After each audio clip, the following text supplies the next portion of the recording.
video, we will show you how to change the oil flow rate as you need. For example, now this is 100 liters per minute. If you need to change it to be, for example, 80 liters per minute, then we will enter the parameter setting page. Here, we set the flow rate. We touch this and change it to be 80. Okay, and we return.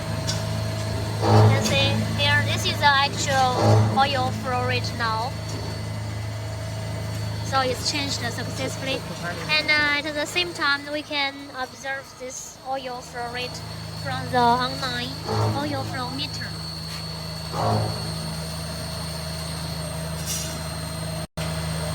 Okay, it's about 80 liters per minute.